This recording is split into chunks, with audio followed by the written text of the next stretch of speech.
ఓం శ్రీ గణేశాయ నమః. మా ఆతిథ్యానికి స్వాగతం. మా ఆతిథ్యంలో వాక్కాయ కొబ్బరి పచ్చడి తయారీని చూద్దాం.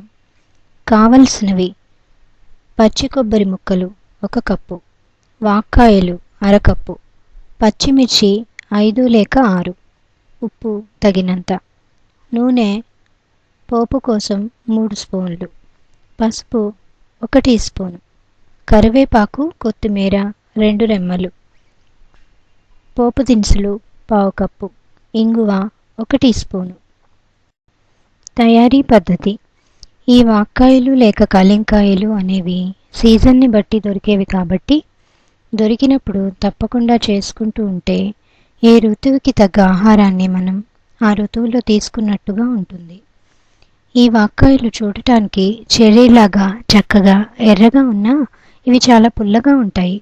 అందుకే మనం వాడే కొబ్బరిని బట్టి వాక్కాయల్ని తీసుకోవాలి. పులుపుని ఇష్టపడేవారు 2-3 ఎక్కువ వేసుకోవచ్చు. ముందుగా వాక్కాయల్ని శుభ్రంగా కడిగి నిలువుగా చీల్చి మధ్యలో గింజలు తీయాలి. లావుగా ఉన్న వాక్కాయలైతే గింజ తీయడం తేలిగ్గా ఉంటుంది.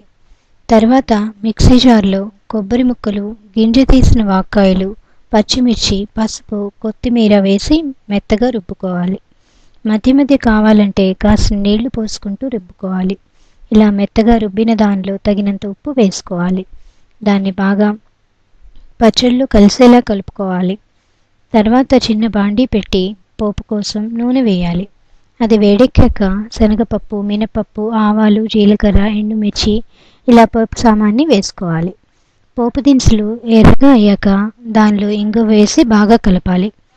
తర్వాత కాస్త కరివేపాకు కూడా వేసి పొయ్యి ఆపివేయాలి. దాన్ని రుబ్బుకున్న పచ్చడి మిశ్రమంలో వేయాలి. తర్వాత దానిపై కొత్తిమీర చల్లి పోపును బాగా కలపాలి. చూడటానికే కాదు, తినటానికి కూడా చాలా బాగుండే ఈ వాక్కాయ కొబ్బరి పచ్చడి వేడివేడి అన్నంలోకే కాక ఇష్టపడేవారు ఇడ్లీ, దోశల్లో కూడా తినవచ్చు. వాక్కాయలో గింజలు తీసుకుని కొబ్బరిని ముక్కలు చేసుకుంటే 10 నిమిషాల్లో తేలిగ్గా అయిపోయే పచ్చడిని మీరు ప్రయత్నించండి. ధన్యవాదాలు.